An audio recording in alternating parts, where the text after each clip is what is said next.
Hello students, I am Ritika, your physics teacher. I welcome you all on the e-learning Bhivani channel.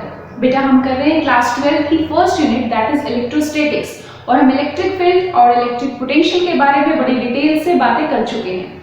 आज हम सीखेंगे कि electric field intensity और electric potential के बीच क्या numerical relation है। So today's topic is relation between electric field intensity and electric potential. इसके लिए सबसे पहले हमें चाहिए equipotential surfaces. Let's draw equipotential surfaces. Suppose कीजिए ये सभी क्या ड्रॉ कर दिए हमने, इक्विपोटेंशियल सरफेस, जो कि कॉन्सेप्ट हम लास्ट लेक्चर में पढ़ के आए हैं। ऐसे सरफेसेस जिनके हर पॉइंट पर पोटेंशियल की वैल्यू सेम हो, ऐसे सरफेसेस को कहा जाता है इक्विपोटेंशियल सरफेसेस। और मान लीजिए कि ये जो इक्विपोटेंशियल सरफेसेस हैं ये आपस में कितनी दूरी पर हैं, dr डिस्टेंस पर। They are placed at dr distance. Electric field always equipotential surfaces के परपेंडिकुलर होती है। तो it means if I draw electric field intensity here, that must be like this.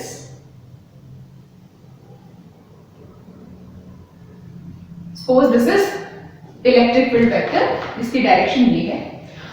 अब कोई point charge, Q point charge, वो move करता है एक इक्विपोटेंशियल सरफेस से दूसरे इक्विपोटेंशियल सरफेस पर, और उसने डिस्टेंस जो ट्रेवल किया वो इस सरफेस से यहां तक जाने में कितना डिस्टेंस ट्रेवल किया, dr distance.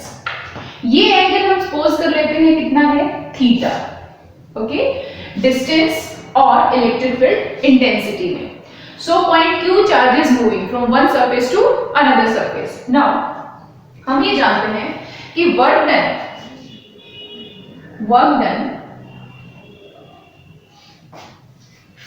in moving unit positive test charge या Q charge in moving the Q test charge, right?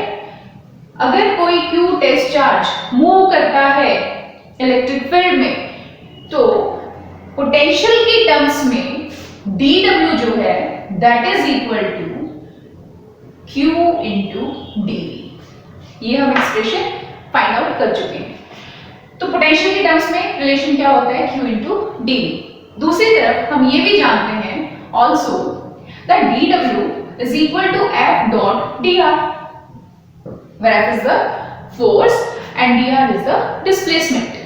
तो यहां पर फोर्स कौन सा है, फोर्स, हम किस फोर्स की बात करेंगे, हम जब इलेक्ट्रिक फील्ड में मूव करते हैं, ऑलरेडी प्रेजेंट किसी फील्ड में मूव करते हैं, किसी चार्ज को मूव करवाना चाहते हैं फ्रीली, तो हमें एक्सटर्नल फोर्स लगाना पड़ता है ताकि वो एक्सेलरेट ना हो। तो उस एक्सटर्नल फोर्स की बात करते हैं, और वो एक्सटर्नल फोर्स ऑलवेज क्या होता है, अपोजिट। इसलिए यहां क्या आ जाएगा, एक नेगेटिव साइन। यहां एक्सटर्नल लिख भी देते हैं, राइट। अब F क्या होता है, QE, right. It means dw को क्या लिखा जा सकता है, minus QE dot dr। So this is the first expression for dw and this one second expression. इन दोनों इक्वेशन से, फ्रॉम इक्वेशन 1 एंड 2, हम क्या लिख सकते हैं, ये देखिए लेफ्ट हैंड साइड dw है, मींस राइट हैंड साइड को इक्वेट कर ले तो ये आ गया q dv is equal to minus q e dot dr। q से q cancel, okay, dv is equal to e dot dr, यानी dr और e में जो एंगल है, यहां पे कितना एंगल है, थीटा। ओके, हम इसे ऐसे लिख ले, e dr cos theta, where e cos theta is the component of electric field in the direction of dr। Electric field का इस तरफ कंपोनेंट, तो e cos theta, यहां पर e cos theta dr को यहां नीचे ले आए तो क्या आ जाएगा, dv upon dr। e cos theta dv upon dr। अगर cos theta 1 हो जाए, कब होगा ऐसा, जब ये थीटा जो है वो 0 हो जाए। इट मींस जो q चार्ज है वो किस डायरेक्शन में मूव करने लगे, इलेक्ट्रिक फील्ड वेक्टर की डायरेक्शन में। इन दैट केस थीटा 0 हो गया और cos 0 कितना हो जाएगा, 1। For that case E is equal to is equal to minus dV upon dr. So this will be the expression for electric field intensity and electric potential. अब ये जो expression है इसे ध्यान से देखिए, dV upon dr, dr क्या है? डिस्प्लेसमेंट, यानी इस डिस्टेंस के साथ पोटेंशियल कैसे चेंज हो रहा है। हमने अर्लियर क्लासेस में पढ़ा है कि जब टाइम के चेंज के साथ हम किसी क्वांटिटी का चेंज देखते हैं तो उसे क्या कहते हैं? टाइम रेट ऑफ चेंज, या सिंपली हम बोल देते हैं रेट ऑफ चेंज। यहाँ पर टाइम के साथ नहीं बल्कि पोटेंशियल का चेंज हम किसके साथ देख रहे हैं? डिस्टेंस के साथ। dr डिस्प्लेसमेंट है यहाँ पर, उसके साथ जब देखते हैं तो इसे हम कहेंगे ग्रेडियंट। क्या कहेंगे? Gradient. So this is potential gradient. अगर इसको लैंग्वेज की फॉर्म में लिखें, so this can be written as electric field intensity. Electric field intensity is equal to negative of potential gradient. very important result, is equal to negative of potential gradient. दूसरी बात यहां से क्या देख सकते हैं इस एक्सप्रेशन से हम, यहां देखिए that E is inversely proportional to dr, right? या फिर हम लिख सकते हैं dr is inversely proportional to E, one and the same thing, मतलब इन दोनों का आपस में रिलेशन कैसा है? इनवर्स। इनवर्स रिलेशन क्या कहता है? अगर dr बढ़ेगा तो E घटेगा, और अगर dr घट जाए तो E बढ़ जाएगा। मतलब ये dr क्या है? dr तो डिस्टेंस था ना, गैप था ना इक्विपोटेंशियल सरफेसेस के बीच में। इट मींस अगर इक्विपोटेंशियल सरफेसेस के बीच में गैप घटता है, डिक्रीज होता है, तो इलेक्ट्रिक फील्ड इंटेंसिटी बड़ी होगी, मतलब वहां पर इलेक्ट्रिक फील्ड इंटेंसिटी ज्यादा होगी। जहां पर इक्विपोटेंशियल सरफेसेस नजदीक होते हैं वहां इलेक्ट्रिक फील्ड की स्ट्रेंथ भी ज्यादा होती है। तो ये इस रिलेशन से हमें पता चलता है। So if equipotential surfaces are closer, then it means strength of electric field, strength of electric field intensity is high। वो क्या होगी? हाई होगी। इलेक्ट्रिक फील्ड की स्ट्रेंथ जो है वो बहुत ज्यादा होगी। सो हमने क्या देखा? इलेक्ट्रिक फील्ड इंटेंसिटी और पोटेंशियल ग्रेडियंट कैसे रिलेटेड है, इलेक्ट्रिक फील्ड और इक्विपोटेंशियल सरफेसेस के बीच में गैप वो आपस में किस तरीके से रिलेटेड है। अब नेक्स्ट टॉपिक करते हैं बेटा। नेक्स्ट है कि ये जो चार्ज पार्टिकल जो मूव करते हैं किसी इलेक्ट्रिक फील्ड में, तो हम कहते हैं हमें वर्क करना पड़ता है ताकि ये एक्सेलरेट ना हो। अब वर्क क्या है? वर्क तो एनर्जी के फॉर्म में स्टोर होगा। सो पोटेंशियल एनर्जी जो इनके पास आती है, किसके पास? इन चार्जेस के पास। वर्क करने की वजह से जो पोटेंशियल एनर्जी स्टोर होती है उसके लिए हम मैथमेटिकली क्या एक्सप्रेशन लिख सकते हैं वो देखते हैं। ओके बेटा, नेक्स्ट हमारा टॉपिक है electrostatic potential energy of a system of charges. वैसे ये टॉपिक हम पहले भी कर चुके हैं, लेकिन तब हमने किया था किसके टर्म्स में? इलेक्ट्रिक फील्ड की टर्म्स में। हमने पोटेंशियल एनर्जी और इलेक्ट्रिक फील्ड इंटेंसिटी की टर्म्स में निकाली थी। अब हम इलेक्ट्रिक फील्ड की बजाय हम किसकी टर्म्स में निकालने जा रहे हैं? इलेक्ट्रिक पोटेंशियल की टर्म्स में। सो ये जो एक्सप्रेशन होगा वो हम फाइंड आउट करेंगे इलेक्ट्रिक पोटेंशियल की टर्म्स में। स्टार्ट करते हैं। सबसे पहले सिंपल सिस्टम ऑफ चार्जेस लेते हैं, मतलब जब सिर्फ एक चार्ज या फिर दो पॉइंट चार्ज हो। तो अगर सिस्टम में हम एक पॉइंट चार्ज लेकर आते हैं इनिशियल, तो देखिए पहले इसका मतलब कुछ नहीं था वहां पर। अगर यहाँ पर कुछ नहीं है, कोई चार्ज नहीं है, तो इसका मतलब वहां इलेक्ट्रिक फील्ड भी नहीं होगी, कोई फील्ड नहीं होगी। कोई फील्ड नहीं होगी तो अगर दूसरा चार्ज यहाँ पर आता है तो इसका मतलब वो फोर्स एक्सपीरियंस नहीं करेगा। कहां से?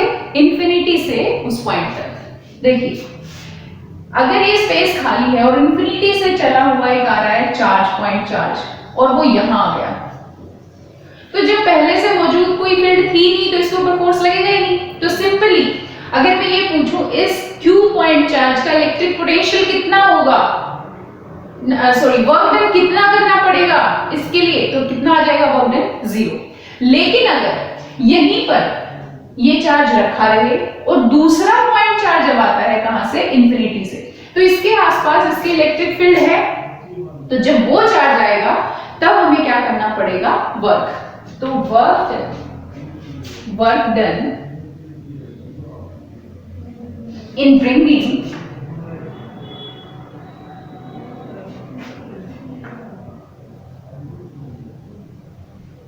a point charge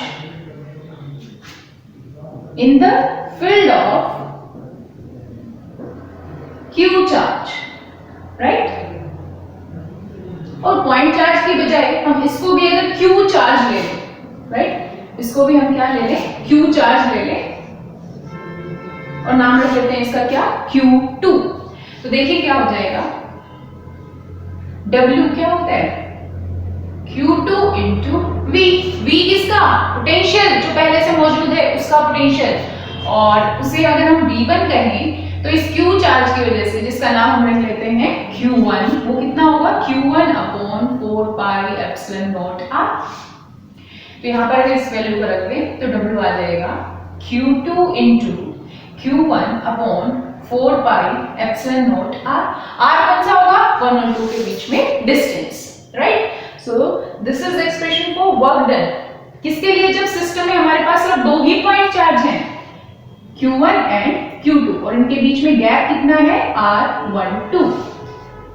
तो ये तो सिंपलेस्ट केस हुआ।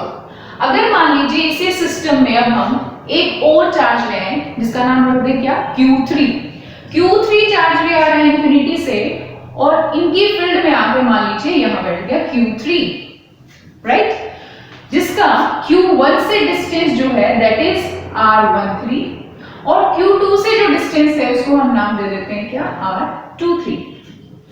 अब वर्क डन कितना करना पड़ेगा, देखिए अब ये जो थर्ड चार्ज है इसको किसकी फील्ड एक्सपीरियंस करनी है, Q1 चार्ज की भी और Q2 चार्ज की भी। इट मींस वर्क डन जो होगा W टोटल अब कितना आ जाएगा, Q3 चार्ज आ रहा है ना, Q3 की मल्टीप्लाई करनी है हमने किससे, V1 तो था ही, Q1 तो था ही, अब की बार इसके लिए V2 भी होगा, और V2 कैसे लिखा जा सकता है, Q2 upon 4 pi epsilon not R। तो अगर हम यहाँ लिखें Q1 upon 4 pi epsilon not R plus Q2 upon 4 pi epsilon not R। अब देखिए ये R क्या बनेगा, Q3 जब इससे मल्टीप्लाई होगा, यानी हम किसके बीच का डिस्टेंस देख रहे हैं, Q1 और Q3, तो यहाँ क्या आ जाएगा, R13। Q2 और Q3 की बात करेंगे तो यहाँ क्या आ जाएगा, R23, क्योंकि हम इन चार्जेस के बीच का डिस्टेंस देख रहे हैं Q2 और Q3 के बीच का, राइट। सो ये एक्सप्रेशन हो जाएगा किसके लिए, जब सिस्टम में 3 पॉइंट चार्जेस हों। इसको अगर खोल के लिखें, this will be like Q1 Q3 upon 4 pi epsilon not R13 plus Q2 Q3 upon 4 pi epsilon not R23, right. जब एक चार्ज था तो वर्क डन की एक्सप्रेशन में कोई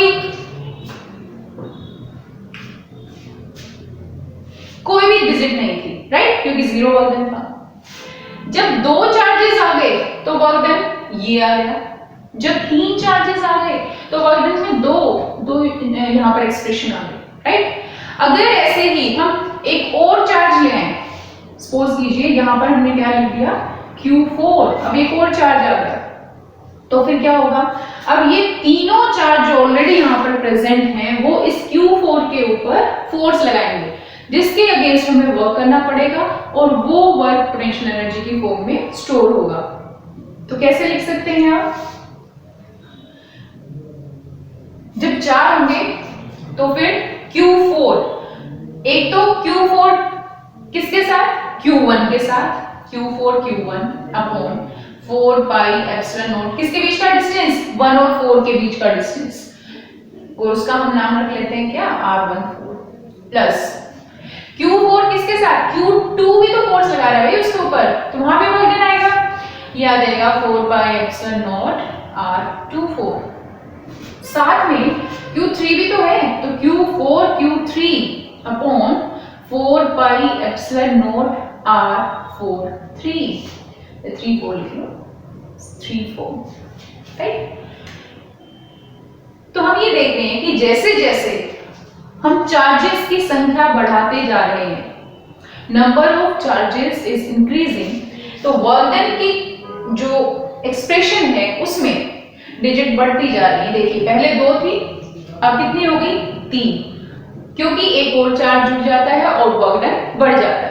अगर अब हम एक और चार्ज लें, 5th चार्ज, तो यहाँ पर एक और टर्म आ जाएगी, मीन्स नंबर ऑफ टर्म्स जो है वो इंक्रीज होती जा रही है। अगर हम इस रिजल्ट को जनरलाइज करें, यानी कि n चार्जेस के लिए लिखें, तो देखिए n चार्जेस के लिए यहाँ पर बहुत सारे चार्जेस इस तरीके से बेटा n चार्जेस, और इनके जो डिस्टेंसेस होंगे वो हम किससे डिनोट करेंगे, सपोज हमें 1 फर्स्ट का n के साथ देना है तो हम कैसे लिखेंगे, R1n, है ना। तो वो सारी जो टर्म्स आएंगी वो सारी ऐड करनी पड़ेगी, और इतने एडिशन को हम समेशन इंटीग्रेशन से लिखते हैं, क्योंकि एक एक स्टेप में हो रहा है तो इंटीग्रेशन नहीं, हम किसकी फॉर्म में लिखेंगे, समेशन की फॉर्म में, right. n number of charges जब सिस्टम में आ जाएंगे तो हमें n-1 नंबर ऑफ टर्म्स जो है वो ऐड करनी पड़ेगी, राइट। तो लिखिए work done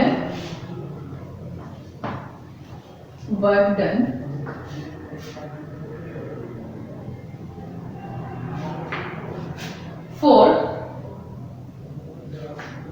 n number of charges,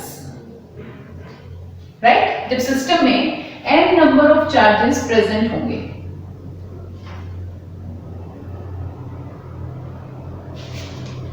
अब इसको देखते हुए हम जनरल एक्सप्रेशन लिखने वाले हैं। So W is equal to summation का साइन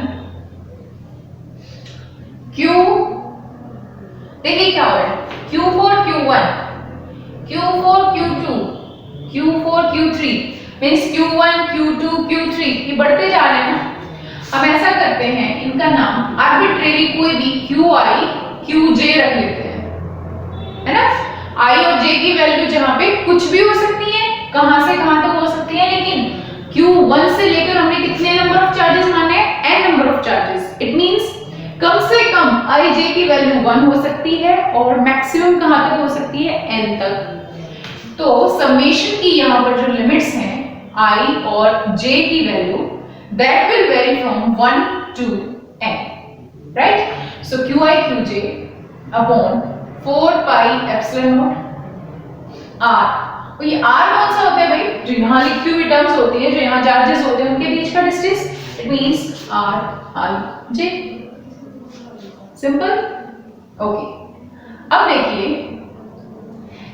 अगर I J दोनों 1 हो जाए, यहाँ पे हमने लिखा 1 से लेके n तक, लेकिन क्या I और J दोनों 1 1 या 2 2 या 3 3 ऐसे पॉसिबल है, नो, खुद के ऊपर थोड़ी ना लगाएंगे, है ना। तो 1 1 2 2 3 3 अगर पॉसिबल नहीं है तो उसको हम एक्सक्लूड कर देते हैं कि I और J जो है वो इक्वल नहीं हो सकते, राइट।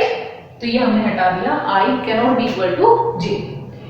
एक चीज और मिस है, क्या है वो, मतलब ऐसा नहीं होगा, आपने अगर Q4 Q1 लिख दिया तो एक और टर्म ऐसी नहीं आ सकती कि Q1 Q4, भाई एक बार तो I की वैल्यू 1 और J की वैल्यू 4, फिर आप क्या करेंगे दूसरे एक्सप्रेशन में कि Q4 Q1, नो, ये दोनों एक ही टर्म है, राइट। लेकिन जब हम इनकी वैल्यूज रखेंगे I J की वैल्यूज, सपोज कीजिए आपने I की वैल्यू 1 रखी और J की वैल्यू 4 रखी, ठीक है, फिर I की वैल्यू बढ़ा दी यानी 4 कर दी और J की वैल्यू घटा के 1 कर दी, तो फिर दो एक्सप्रेशन आ गई ना, दो टर्म्स आ गई सेम सेम, तो डबल हो गए, तो पर हमें नहीं चाहिए डबल, तो इसका मतलब क्या करना पड़ेगा 1/2, क्योंकि सारी टर्म्स जो है वो क्या हो जाएंगी, ऐसे करते हुए डबल हो जाएंगे, हमें डबल नहीं एक एक टर्म जो है वो चाहिए।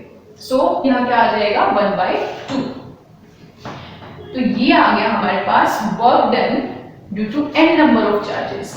और ये जो वर्क डन है यही किसकी फॉर्म में स्टोर होता है, एनर्जी की फॉर्म में, और एनर्जी को हम लिखते हैं U से। So U is equal to 1/2 Ij is equal to 1, I not equal to j, here n, because I और j दोनों कहां से कहां तक रन कर रहे हैं, 1 से लेके n तक, qi qj upon 4 pi epsilon naught rij. This is the expression for potential energy in terms of potential, है ना, क्योंकि ये क्या है, पहले जो निकाला था वो हमने इलेक्ट्रिक फील्ड की टर्म्स में निकाला था, राइट। सो इसमें जो आपको ध्यान रखना है वो क्या है, ये term, this is very very important, right.